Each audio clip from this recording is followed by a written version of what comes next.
Nkumba comes back, we'll be able to do other things. But for now, let us receive her to come and talk to us.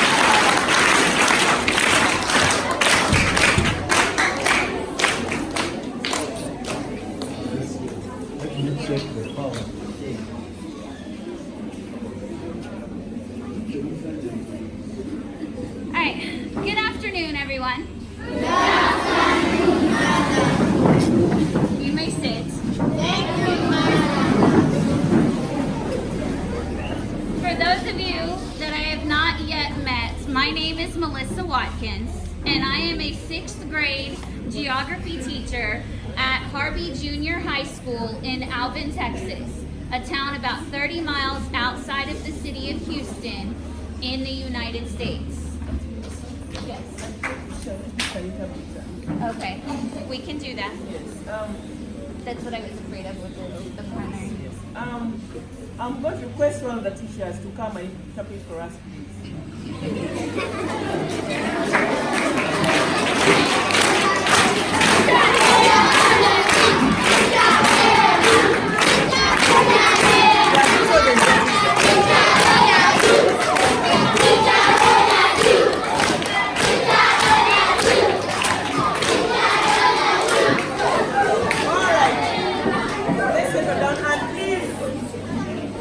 Silent, okay? Yes. We sit down munga mumanya gani.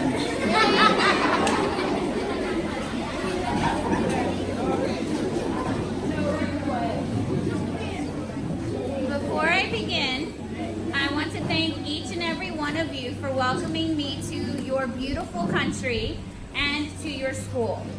Kyasookerako okwebaza mwenna abamwaniriza okujja muli balungi nnyo era mulina ensi ennungi ennyo.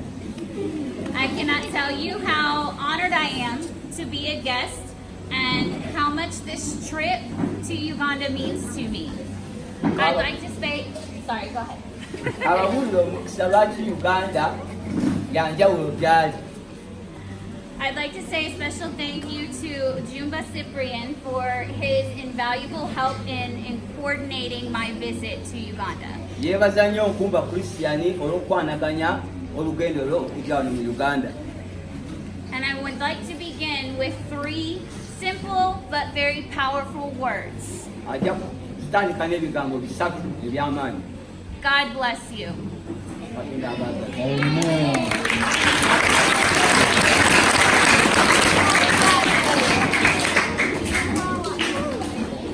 In the United States, I would not be able to say those words in school or talk with my students about God.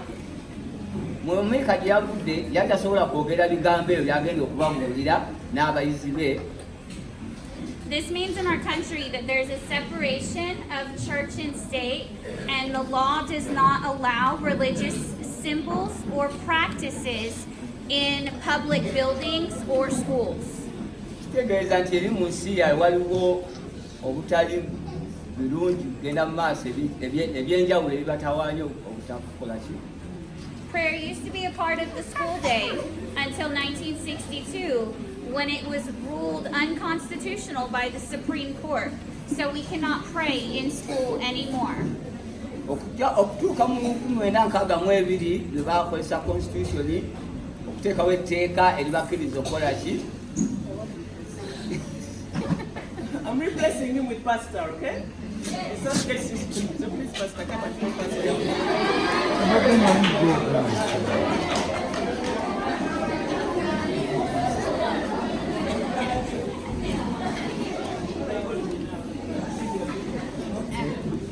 However, our school building is sometimes used after school for different church programs that come in and teach religion to the students if they want to go. Essomero lyabwe bwe bamala okusoma ku Sande balikozesa okusabiramu. We also have student-led prayer at the flagpole, and we have clubs like the Fellowship of Christian Athletes that take place before school begins. Kati nabo balina Bible clubs, balina ne meetings ez'okusaba ez'enjawulo oluvannyuma lw'okusoma nga kuwedde. Part of my world cultures class includes teaching about the 5 main religions. Christianity, Judaism, Islam, Hinduism, and Buddhism. Asomesa eddiini, n'asomesa ey'abasiraamu, n'asomesa n'ez'abasiraamu endala ez'engeri endala ziweranga 5.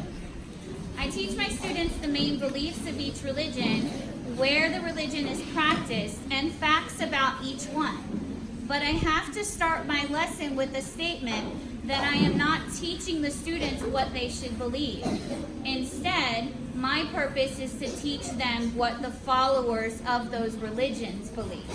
Waba asomesa, abatasomesa abaana nti bakyuke bafuuke bayingire mu ddiini z'abasomesaako, naye aba abasomesa eddiini ezo bye zisomesa ne bye zikkiririzaamu. Even though the United States is big on freedom, we have some very confusing rules when it comes to allowing religion in schools, and it is often very controversial. Newankubadde mu Amerika waliyo eddembe lya buli kika, naye ate ebituuka mu by'okusaba balina we bakoma, kuba buli muntu tebaagala mukaka kusabanga mu ddiini emu. When I started teaching social studies in 2012, I was asked to teach more reading and writing in my classes. We yatandika okusomesa ebyafaayo ba history, yatandika okusomesa okuwandiika n'okusoma. I stumbled across this program called ePals that encouraged writing with students across the world. So I signed my classes up.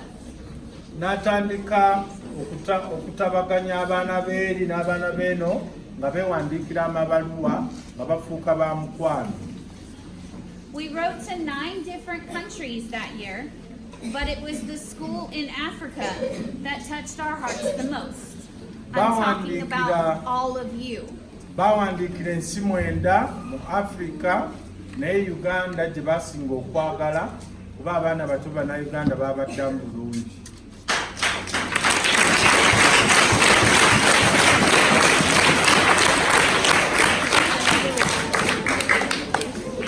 When we began to receive the letters from your school, I saw the way that you all would write the things and would include, so I had to talk to my students. We yatandika okufuna amabaluwa agava eno, yalaba ebintu abaana abaafuna omukisa ogw'okuwandiika ne bye baali baagala n'ebyali bifa ku ggwanga lyaffe n'abibuulira abaana be baasomesa ewaabwe. Each year, I tell my students that you are a Christian school and that God and church and prayer are very important to all of you. Era bulijjo agamba abaana bali baasomesa nti ffe wano tuli bakristaayo ate twagala nnyo Katonda. I allow my students to decide if they want to write letters with you because I don't want them to be uncomfortable with the religious references. Kale nno n'alyoka abuuza abaana be baasomesa oba baagala obbawandiikira oba tebaagala kubanga tayagala bakontane olw'eddiini. I don't mean that religion is a bad topic, but religion is something that we are not allowed to talk about in school, and so they're not used to it. Eddiini ewaabwe mu masomero tebabakkiriza gyogerako, tategeeza nti mbi, naye ewaabwe wali amateeka mangi. But year after year, my students are very eager to write to you, and they even discuss religion with you and share their favorite Bible verses.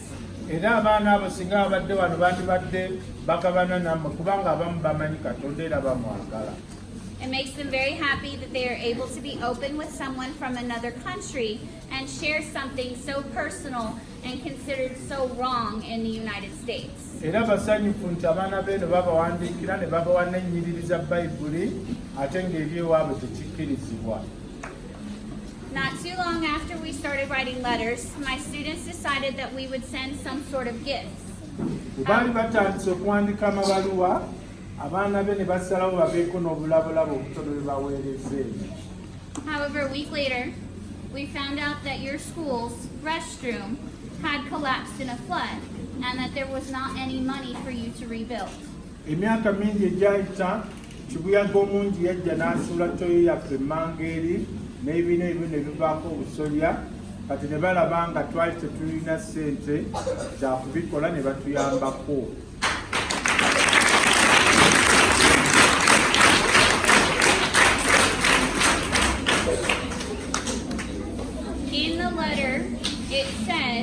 my God will meet all of your needs according to the riches of his glory in Christ Jesus. Philippians 4:19. Mu bbaluwa eyawandiikibwa mwalimu ekiwandiikibwa ekyo kigamba Katonda afa ajja kusinkana ebyetaago byaffe okusinziira ku bugagga bwe mu kitiibwa kye. And he did, by way of 6th graders from a school in the United States. My school, my students. Era Mukama n'akikola okuyita mu baana be basomesa ba kilaasi ye mu ssomero lyabwe. I wanted to get my students' input on a gift to give you. I never imagined that this gift would become so huge and so impactful. Yali tamanyi bunene bwa kirabo abaana be bwe baali basobola okutuwa, yali talowooza nti kisobola okuba ekinene bwe kityo. I remember talking to my class, and a student named Jeffrey spoke up to say that we needed to buy you a new restroom. From there, my life and the lives of my students have changed in ways that are unimaginable. Omu ku bayizi be n'agamba nti twandiyagadde abantu abo mu Uganda tubayambe tubazimbire toyireti empya. Okuva olunaku olwo omwana we yakyogera obulamu bwono bwonna ne bukyuka luza n'afuna okwagala eri ffe ababeera eno mu Uganda.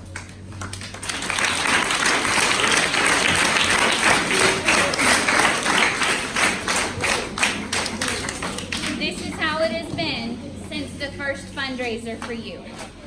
Kale bwe kityo bwe kibadde okusookera ddala nga bazimba tooyi eyo. When my class found out that some of you or some of their friends couldn't go back to school because they couldn't pay the fees, they started handing me money. Abamu ku bayizi be baamanya nti waliyo abaana abatasoma olw'obutaba na school fees ne batandika okusonanga ssente nga bazimuwa.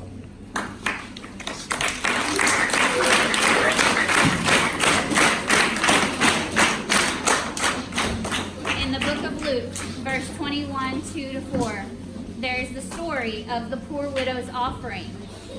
And he saw a poor widow put in 2 small copper coins. Truly, I tell you, he said, this poor widow has put in more than all the others. For they all contributed out of their surplus, but she, out of her poverty, has put in all she had to live on. Atutte mu lugero luli mu Luka olw'omukyala yali namwandu yawaayo eppeesa y'emu mu kiweebwayo, naye Mukama n'agamba nti yasinze bali abalala kubanga bo balina kwe baatoola, naye ye kye yalina kyokka kye yakola ki kye yawaayo. My student Samuel didn't have much money, but he gave me the handful of change he had been saving to buy ice cream at lunch. Alina omwana eri gw'asomesa nga naye talina ssente bulungi okuva n'ewaabwe, naye ng'alina bino ebinusu, nabo balina ebinusu. Kati omwana oyo ebinusu ebyo yali abitereka asobole okugula ice cream, naye byonna byonna n'abikuŋŋaanya n'abimuwa asobole okubireeta eno wabeewo omwana omwasomera.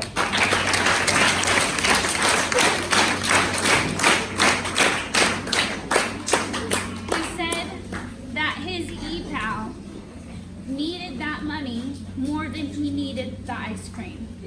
N'agamba nti mukwano gwe n'amuwandikira amabaluwa yeetaaga ssente ezo okusinga ye we yeetaaga ice cream.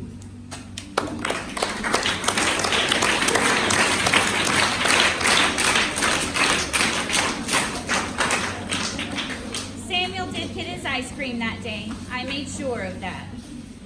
Yamugulira ice cream olunaku olwo akawungeezi kuba yalaba omutima gwa Samwiri ng'awaddeyo bikoyinde bijje mu Uganda ate ng'abadde ayagulamu ki ice cream, naye n'abiweereza Uganda.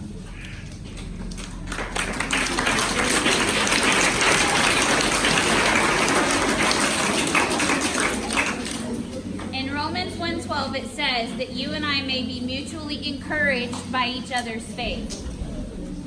Mu Baluumi essula esooka wagamba nti tusobola okwezzaamu amaanyi okuyita mu kukkiriza. Your strong faith has encouraged my students and I to become better people. I watch my students become invested in your lives and step up to help when it is needed. Era alagira ddala ng'okukkiriza kwaffe wano kuleetedde abayizi be basomesa okufuuka abaana ab'okukkiriza olw'ebyo bye tukola nga tubawandiikira amabaluwa. My life has changed in ways that I cannot even express. And I know that this journey is far from over. It's really just beginning. Era naye amanyi era akiwulira nti obulamu bwe bukyusiddwa nnyo naddala nga azze wano n'atulaba era amanyi nti eno ntandikwa ya kujja kwe wano mu Uganda.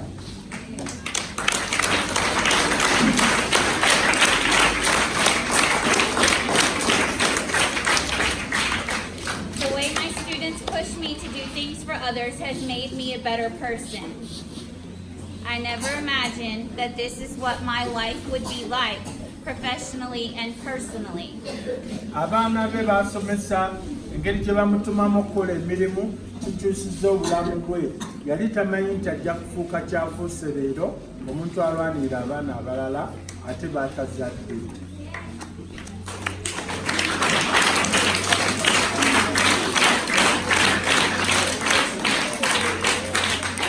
I never thought that I would actually get to come here one day and see all of the things that we've accomplished over the years. Yet here I am, and quite honestly, I still can't believe that I am here. Takikkiriza nti ali mu Uganda n'okulaba ebintu byonna byalabye ate n'okulaba mu abaana abato abaagala okusoma abaagala ne Yesu.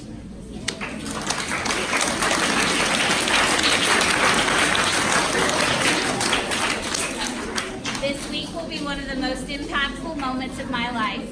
It is impossible to put into words what I will take away from this experience, but I hope each of you take something special away as well.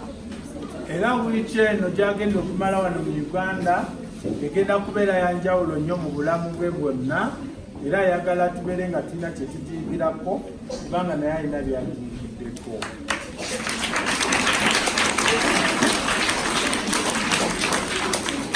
I will return home feeling blessed and filled with memories to last a lifetime. You've shown me that I must continue to be taught. You've encouraged me to follow God. Ajja kuddayo eka nga musanyufu ate nga tumuzizaamu amaanyi okukomawo ate n'okugoberera Katonda olw'ebyo byalabye wano ewaffe mu Uganda.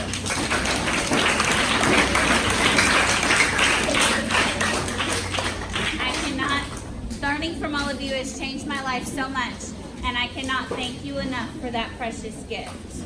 Talina ngeri gy'ayinza twebazaamu ffenna naye nammwe mulaba musanyufu. Eza naffe tuli basanyufu.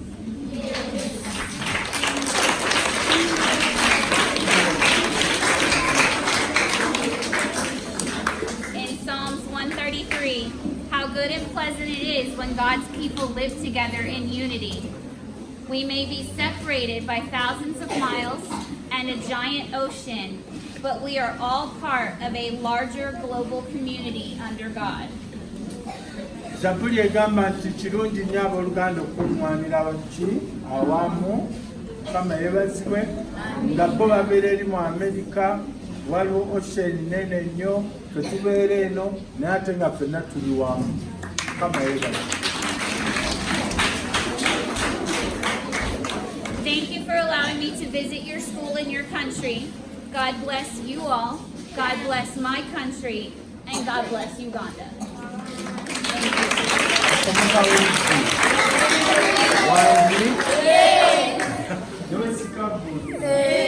Okay, they had that very well. That God should bless America and God bless Uganda. Okay.